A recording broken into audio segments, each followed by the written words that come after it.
I rarely hear anyone talk about soil. Mm-hmm. Yeah. You know, can you go into more depth with that? Yeah. One of the things we're seeing now, here's an example. A lot of people that have mostly plant-based lifestyle are having to supplement their diet. And there's nothing wrong with that. We must supplement the diet. But the reason that we're having to do that right now is because the soil is leached. We're not really doing proper rotation in crops, in conventional agriculture. So we're finding that, a lot of the vegetables maybe 50 years ago, 100 years ago, had a lot more of whatever they're renowned to have. So for instance, there have been studies like oranges hardly have any vitamin C. Orange juice hardly has any vitamin C anymore. So that's something really to take into account, is the soil quality. And one of the most important aspects of our soil, although there are so many, it's a very intricate, chemistry with our soil, but is magnesium. And if we look at the health trends, maybe the last, I would say 30 to 40 years right now, we're seeing a spiking increase. It's staggering in neurological degenerative disorders. And it's due to a lack of magnesium in our foods.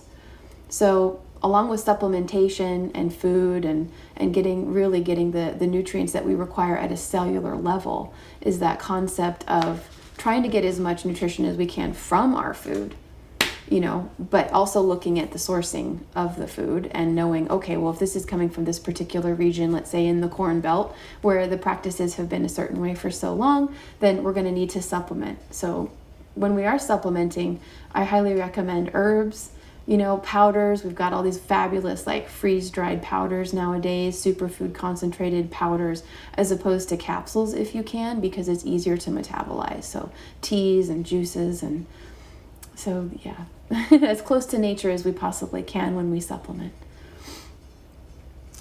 So in terms of magnesium, why is the soil low on magnesium now? That for whatever reason, it's just the practices that they're just not being as mindful as they can. And it's because the old paradigm way of conventional agriculture and mass production on any level is the bottom line.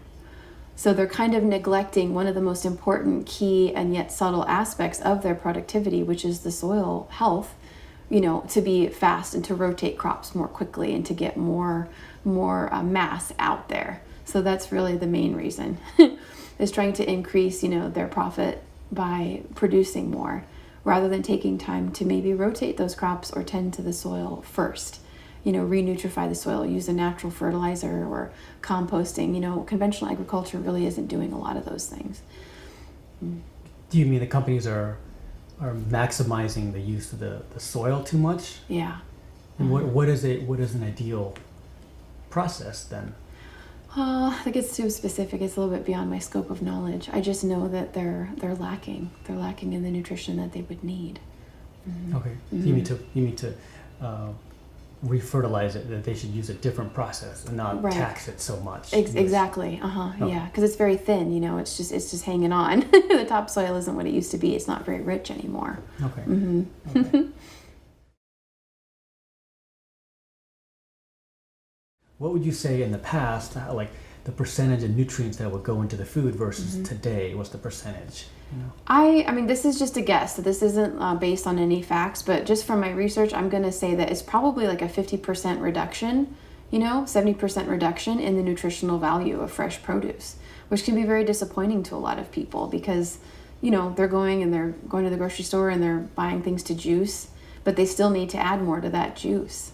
And one of the ways that we're seeing this is if you go online and you're looking at people with particular lifestyle patterns of dietary, and they're very strong systems, we're seeing that they're having to change their diet because they're not getting enough of, let's say, B12 or silica or different things that they're needing. So some people, their teeth are falling out or they're losing hair or they're having menopause early. Different signs that we're not getting the nutrition we need because the body is aging more rapidly. Okay. So you're saying that in terms of supplements, they actually do help for... Yeah, I would just say look at the quality of the supplement. So definitely check out the company and what's their processing, where are they sourcing their materials from, what's their processing and their manufacturing practices, are they following best practices, making sure that things aren't, cut with other bizarre substances like lead or different things, and just going as close to nature as possible. So my favorite would be herbs, different herbs that we can get, herbs and roots and barks and powders and things like that, dried things. Yeah, that's just my personal preference, because for me, I notice that I'm able to absorb them more readily, or liquid tinctures, things that are much more easy for the body to break down. Mm-hmm.